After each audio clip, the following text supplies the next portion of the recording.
सेवा कोण करत नाही? मग अजामेळा अंतुनाला खेळून असताना पत्नी सेवा करत नाही, कारण तारुण्य अवस्थेमध्ये कुटुंबाकडे केलेलं दुर्लक्ष. मग आपला मुलगा आयुष्यभर कधी मुलाशी प्रेमानं स्नेहानं बोलला नाही, तो अजामेळा आपल्या मुलाला हाक मारायचा. नारायणा पाणी दे, नारायणा बघ मला उठता येत नाही बाबा, थोडं काहीतरी दे. तो नारायण जो होता ना, तो रागानं का होईना पण या अजामेळेना आणून द्यायचा.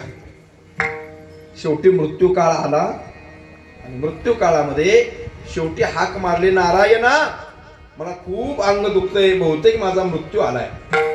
आणि एवढ्यामध्ये यमदूत आले. मृत्यू समयाच्या काळामध्ये नारायण नाम आलं तर अजामेळा पापरासी नामे नेले वैकुंठासी, नामे नेले वैकुंठासी, नामे नेले वैकुंठासी. अजामेळा पापरासी नामे नेले वैकुंठासी, नामे नेले वैकुंठासी, अजामेळा पापरासी नामे नेले वैकुंठासी. कशामुळं?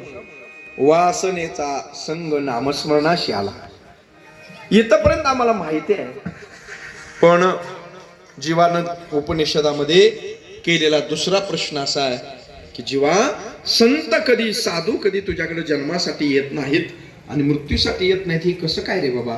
याचं उत्तर असं आहे, संतांच्या आणि साधूंच्या महात्म्याच्या हातामध्ये दोन कर्म आहेत, एक जन्म आणि मृत्यू. ते देवाच्या अधीन नाही. ज्याच्या हातामध्ये जन्म आणि मृत्यू आहे त्याला अवतार कार्य म्हणतात, आणि ज्यांच्या हातामध्ये जन्म आणि मृत्यू नाही त्याला जीव म्हणतात. तुम्ही आम्ही जीव आहे आणि संत अवतारे आहेत, म्हणून संतांच्या हातामध्ये जन्म आणि मृत्यू आहे. कधी जन्माला यायचं, कधी मरायचं, कधी जायचं हे ठरलेलं आहे. संत येताना कधी यायचं ठरलेलं आहे, संत येताना कधी आपलं अवतार कार्य संपुष्टात आणायचं हे ठरलेलं आहे. इथे मात्र संत तुकोबार आहे, स्वतःच्या सापेक्ष भावना सांगतात, देवा विश्व जरी तुझ्याकडे जन्मासाठी येत नसलं तरी माझी मात्र इच्छा आहे. काय इच्छा आहे माझी? मी पुन्हा जन्माला येणार आहे. पण संतांच्या पुन्हा जन्माला येण्याचा हेतू वेगळा आहे. कोणता हेतू आहे? संत त्याला म्हणतात संत ते देव, संत ते देव, संत ते देव, संत ते देव, संत ते देव, संत ते देव, संत ते देव, संत ते देव. ज्यांचा हेत विठ्ठल, ज्यांचा हेत विठ्ठल,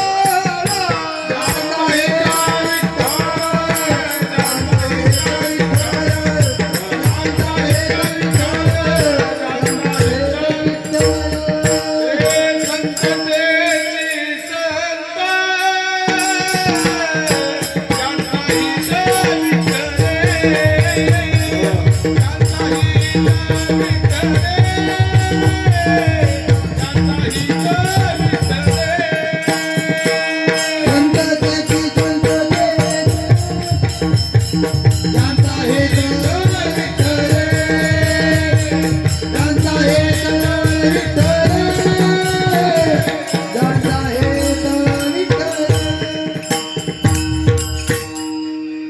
देवते संत, देवते संत एक प्रमाणे संत ते देव, संत ते देव.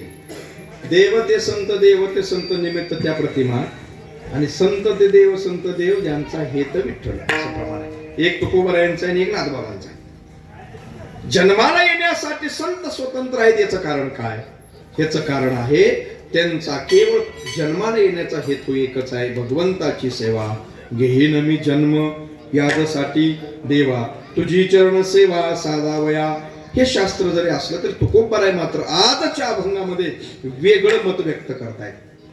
देवा आम्ही जन्माला येणार आहे, पण आता तुझ्या सेवेसाठी नाही, तुझ्या नामस्मरणासाठी नाही. मग भगवान परमात्म्याने जो प्रसाद दिला त्या प्रसाद खाण्यासाठी तो प्रसाद ग्रहण करण्यासाठी आम्ही जन्माला येणार आहे आणि याच्यासाठी आम्हाला किती दुःख झालं तरी आम्ही सहन करायला तयार आहे.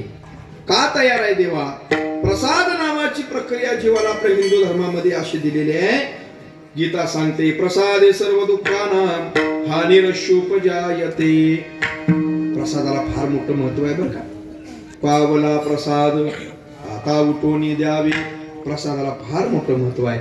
म्हणून आजचा जो दिवस आहे ना तो प्रसादाचा आहे गोवा. आज प्रसाद आहे. प्रसादाचं वैशिष्ट्य आपल्या धर्मामध्ये असं आहे, इथं प्रसाद देणारा कोण आहे घेणारा कोण आहे ह्या दोन गोष्टी फक्त आपल्या हिंदू धर्मात आहेत. इतर धर्मामध्ये प्रसादही नाही आणि देणारा पण नाही. कारण देणाराही त्यांना कळला नाही आणि घेणारे तर त्या लायकीचेच नाहीत. पण आपल्या धर्मामध्ये मात्र देणारा भगवान परमात्मा आहे. देवाच्या प्रसादे करा रे भोजन. देवाच्या प्रसादे करा रे भोजन. देवाच्या प्रसादे करा रे भोजन.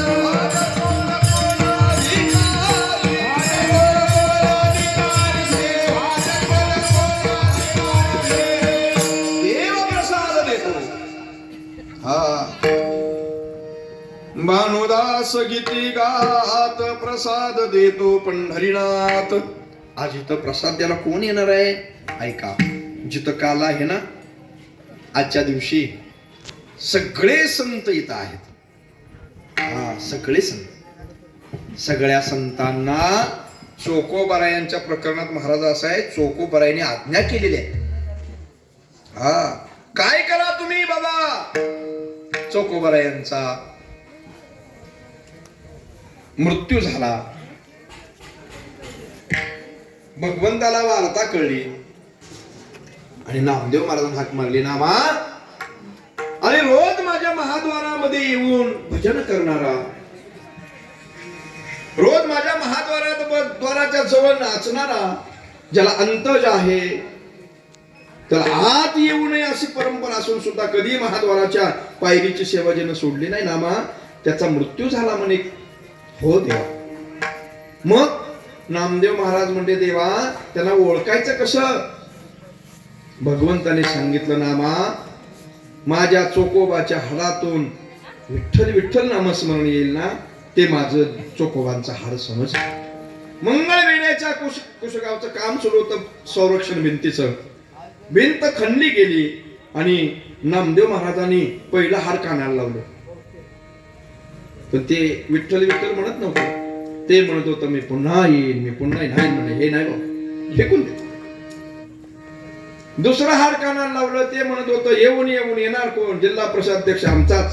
हे आपल्याला ऐकायचं, टाकून दे. नंतर हार सापडलं. ते विठ्ठल विठ्ठल म्हणत होत. वारकरी संप्रदायाचा परमार्थ विश्वामध्ये सर्वश्रेष्ठ का?